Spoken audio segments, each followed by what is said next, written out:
should I live in history, huh? Really good question, and I'm going to have a crack at answering this. In fact, I've answered it in a couple of videos and I've addressed it on my podcast, but I always like answering. I think it's a great question. I think it's an unpleasant question. I think it's a bit of a stirring question because this is Livy. This comes from Livy, okay, the Roman historian. He's writing about Cannae, and afterwards he says that Hannibal turns around Hannibal and says, right, we've won this great victory, let's go. Going to Rome, aren't we? Come on. Hannibal turns around and goes, no, we're not going to do that. And then Hannibal turns back and says, you know how to win a great victory, but not how to use one, which is very salty, not particularly pleasant, and I don't think was ever said. Because I think, first of all, the officer class knew exactly what Hannibal was about. Secondly, I don't think anyone thought that you're just going to pop back to Rome. Rome's quite a distance. I think it's like 200, 250, something like that, miles from Cannae. It's not next door.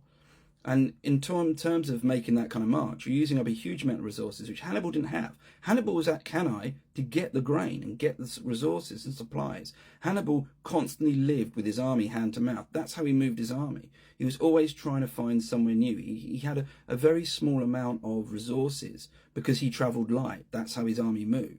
And that's why they could move so quickly. So you look at what Hannibal was doing. If, for example, you could just pick him up and drop his army outside of Rome, no, it's still not going to happen. He's not got the siege equipment to prosecute a siege. He's not got the expertise. He's certainly not got the time. If you're thinned out around a city such as Rome, you might as well just have a big flag saying ambush, attack me. I mean, you're in no fit state. Also, you've got the Celts with him. Now, the Celts are a type of people who joined Hannibal because they got to beat up Romans, which is what they loved. They got to beat up Romans, they got glory, and they got booty from the camps and stuff. So that was great. You tell them, right, you're not going to do this for a couple of years because it's going to take us a while to get in here. They're gone. So straight away, you've lost a large number of the troops. And Hannibal liked using the Celts because he could refresh his army with them. They were easily available. He tried to keep the better troops, so the Libyans and the Iberians, he wanted to keep them back as much as he could because they were far harder to replace. And if you look at what Hannibal does, after Cannae, he goes, as I said, he goes into Campania, okay? Breadbasket. He's in there to get supplies, but he's also in there because he wants to try and find somewhere with a harbour. And he sees Neapolis, Naples. He has one look at their defences and goes, nah, not for me. But you're going to take Rome? No, of course you're not. He can't take Neapolis. He does take Capua, but the way he takes Capua is not by sending men over a wall. He does it through the tried and tested political treachery.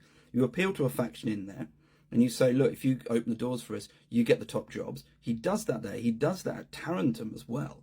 So Hannibal doesn't operate when he's trying to lay siege to anywhere through what we would call standard, or what we might envisage Romans doing, which is men on ladders. He does it through a tried and tested tactic that the Greeks had done, the Romans have probably done as well, which was get someone to open the doors for you. This is how Hannibal works. He's not someone who's going to lay a siege to Rome, which would just end the campaign right there. He wants to get into southern Italy. He wants to take away those alliances that have been building up with Rome and bleed Rome dry because they don't have the resources. They can't get the men anymore. That's how he brings them to the table, or rather that's how I think he does. He can also get some ports and harbours. He can get resupplied by Carthage. He gets Sicily. All of this happens. You don't need to take Rome. And also taking Rome would have been something that, without doing the Sean Bean quote or Sean Bean meme, not with 10,000 men type thing. You just can't do it. You don't do it, okay? That's not how it works. That's not how he's doing things. So I think it was never within his strategy to take Rome. I think it was more about him trying to dislocate Rome, death by 1,000 cuts, that kind of a thing. And I think it's an unfair criticism, but a very, very clever one that's made, after all, and again, by Livy, a Roman historian. Anyway, hope that wasn't too waffly for you, and would be interesting to know what you think.